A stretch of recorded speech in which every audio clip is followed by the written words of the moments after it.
ನಾನೀಗ ಗದಗ ನಗರದ ಭೀಷ್ಮ ಕೆರೆಯಲ್ಲಿದ್ದೀನಿ. ಭೀಷ್ಮ ಕೆರೆ ಒಂದು ರೀತಿಯಾಗಿ ಸಮಸ್ಯೆ ಆಗರ ಆಗಿದೆ. ಭೀಷ್ಮ ಕೆರೆಯಲ್ಲಿ ಏನೆಲ್ಲ ಸಮಸ್ಯೆಗಳಿದೆ, ಇಲ್ಲಿರ್ತಕ್ಕಂತಹ ಲೋಪದೋಷಗಳು ಏನು ಅನ್ನುವಂತಹ ವಿಚಾರವನ್ನ ಸ್ಥಳೀಯರನ್ನ ಮಾತಾಡಿಸಿ ಕೇಳ್ತಾ ಹೋಗೋಣ. ಸರ್ ನಮಸ್ಕಾರ. ನಮಸ್ತೆ.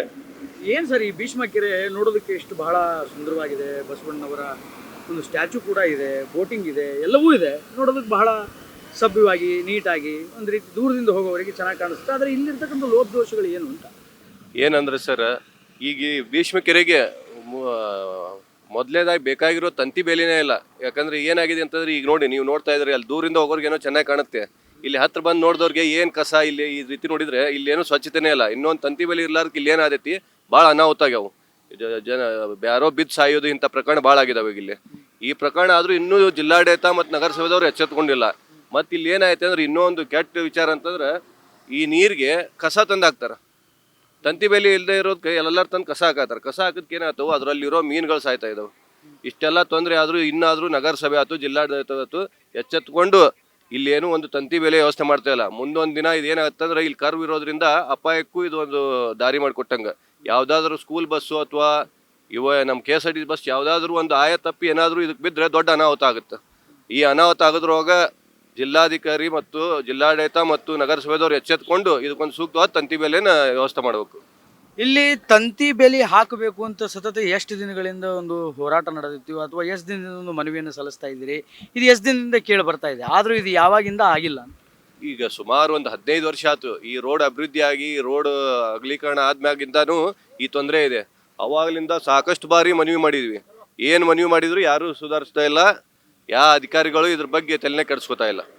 ಸರಿ, ಗದಗ ಮತ್ತು ಬೆಟಗೇರಿ ವಿಧಾನಸಭಾ ಕ್ಷೇತ್ರದ ಶಾಸಕರು ಏನು ಮಾಡ್ತಿದ್ದಾರೆ? ಅಭಿವೃದ್ಧಿಯ ಹರಿಕಾರ, ಹುಲ್ಕೋಟಿ ಹುಲಿ ಅಂತೆಲ್ಲ ಕರೆಸಿಕೊಳ್ಳುವಂತಹ HK ಪಾಟೀಲ್ರಿಗೆ ಇಷ್ಟು ದೊಡ್ಡ ಅನಾಹುತ ಆಗುತ್ತೆ ಅನ್ನುವಂತಹ ಒಂದು ವಿಚಾರ ಬಂದಿಲ್ವಾ ಅಂತ? ಈಗ ಅಭಿವೃದ್ಧಿ ಅಧಿಕಾರ ಅಂತಂತೀರಿ ನೀವು, ಅಭಿವೃದ್ಧಿ ಒಳಗೆ ಮಾಡಿದ್ರೆ ಅದನ್ನ ಸ್ವಲ್ಪ ಮೇನ್ ರೋಡಿಗೆ ಮಾಡ್ಬೇಕಾಯ್ತು. ಅಲ್ಲಿ ಏನೋ ವಿವಾರಧಾಮ ಅಂತ ಮಾಡಿದ್ದಾರೆ, ಅದು ಎಷ್ಟು ಜನರಿಗೆ ಉಪಯೋಗ ಆಯ್ತು ಏನೋ. ಆದ್ರೆ ಈ ತಂತಿ ಬೇಲಿ ಹಾಕೋದ್ರಿಂದ ನಮ್ಮ ಗದಗಿಗೆ ಭಾಳ ಅನುಕೂಲ ಐತಿ. ಇನ್ನೊಂದು ನೋಡಕ್ಕೂ ಸುಂದರವಾಗಿ ಕಾಣುತ್ತೆ. ಇಲ್ಲಾಂದ್ರೆ ಇಲ್ಲೆಲ್ಲ ಕಸ ತಂದು ಹೋಗೋದು, ಇಲ್ಲೆಲ್ಲ ಹೇಗೆ ಬೇಕೋ ಹಾಗೆ. ಇಲ್ಲಿ ನೋಡಿ ಈಗ ಎಷ್ಟು ಅನಾನುಕೂಲತೆ ಐತಿ, ಏನೂ ಸ್ವಚ್ಛ ಇಲ್ಲ. ಹೀಗಾಗಿ ಏನು ಇಷ್ಟು ದಿನ ಆದರೂ ಅವ್ರು ಏನೂ ಅಭಿವೃದ್ಧಿ ಮಾಡಿಲ್ಲ. ಆದರೆ ಈಗ ಇನ್ನಾದ್ರೂ ಎಚ್ಚೆತ್ಕೊಂಡು ಅಭಿವೃದ್ಧಿನ ಇದನ್ನ ತಂತಿ ಬೇಲಿ ಹಾಕ್ಬೇಕು ಇದಕ್ಕೆ. ಸರ್, ಗದಗಿನಾದ್ಯಂತ ಕುಡಿಯೋ ನೀರಿನ ಸಮಸ್ಯೆ ಬಹಳ ವಿಪರೀತವಾಗಿದೆ ಅನ್ನುವಂತಹ ಒಂದು ಆರೋಪ ಮೊದಲಿಂದನೂ ಕೇಳಿ ಬರ್ತಾ ಇದೆ. ಅದೊಂದು ಸಂಕಷ್ಟ ಬಹಳ ದೊಡ್ಡ ಪ್ರಮಾಣಕ್ಕಿದೆ. ಇವತ್ತಿನ ದಿನಕ್ಕೆ ಹೆಂಗಿದೆ ಸರ್ ಕುಡಿಯೋ ನೀರಿನ ಸಮಸ್ಯೆ? ಇವತ್ತಿಗೂ ಅದೇ ಪರಿಸ್ಥಿತಿ ಇದೆ ನಮ್ದು. ಏನು 50 ವರ್ಷದಿಂದ ಇದನ್ನೇ ಕೇಳ್ತಾ ಇದೀವಿ. 15 ದಿನ 20 ದಿನಕ್ಕೊಮ್ಮೆ ನೀರು, ಒಮ್ಮೆ ಮಿಲ್ ಅಂತ ಒಂದು ತಿಂಗಳ 2 ತಿಂಗಳೇ ಹೋಗುತ್ತೆ. ಹೀಗಾಗಿ ನಮ್ಮ ಗದಗ ಜನನೂ ಅದಕ್ಕೆ ಹೊಂದ್ಕೊಂಡ್ಬಿಟ್ಟಂಗೆ ಆಗ್ಬಿಟ್ಟಿದೆ.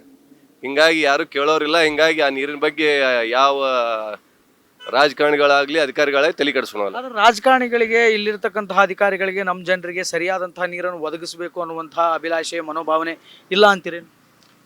ಒದಗಿಸ್ತಾರಂತೇಳಿ ಈಗ 50 ವರ್ಷ ರಾಜಕಾರಣ ಅವ್ರ ಕೈಲಿ ಕೊಟ್ಟು ಕೂತಿದ್ದಾರೆ ನಮ್ಮ ಗದಗಿನ ಜನ. ಇನ್ನಾದರೂ ಅದು ಆಗ್ತಾ ಇಲ್ಲ. ಇನ್ನು ಅವ್ರಿಗೆ ನೀವೇ ಕೇಳ್ಬೇಕೀಗ ಹೇಗೆ ಅಂತೇಳಿ. ಇಷ್ಟು ದಿನ ಆದ್ರೆ ಯಾಕೆ ನೀರು ಕೊಟ್ಟಿಲ್ಲ ಅಂತೇಳಿ.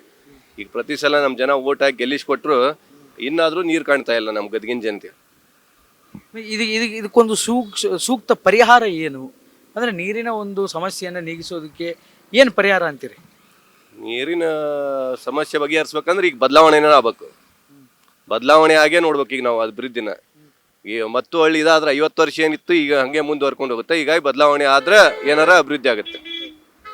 ಈ ನೀರಿನ ಜೊತೆಗೆ ಮತ್ತೆ ಏನೇನು ದೂರುಗಳಿದೆ ನಿಮ್ಮ ಊರಿನಲ್ಲಿ? ಏನೇನು ದೂರುಗಳಿದೆ? ಈ ಕಾರ್ಯಕ್ರಮದ ಹೆಸರೇ ನಿಮ್ಮೂರು ನಿಮ್ಮ ದೂರು ಅಂತ. ಈ ನೀರಿನ ಜೊತೆಗೆ ಮತ್ತೆ ಏನೇನು ಮೇಜರ್ ಸಮಸ್ಯೆಗಳು ಗದಗನ ಕಾಡ್ತಾ ಇದೆ? ನಮ್ಮ ಗದಗ್ನಲ್ಲಿ ಸರಿಯಾದ ರಸ್ತೆ ವ್ಯವಸ್ಥೆ ಇಲ್ಲ. ಈಗ ಒಂದಿಷ್ಟು ಏರಿಯಾ ಬೇಕಾದ್ರೆ ನಾನು ಕರ್ಕೊಂಡು ಹೋಗ್ತೀನಿ ನಿಮ್ಗೆ. ಅಲ್ಲಿ ಇನ್ನೂ ಯಾವುದೇ ಡಾಂಬರೀಕರಣನೂ ಇಲ್ಲ, CC ರೋಡೇನೂ ಇಲ್ಲ. ಡ್ರೈನೇಜ್ ಕೆಲಸ ಪೂರ್ತಿಯಾಗಿಲ್ಲ.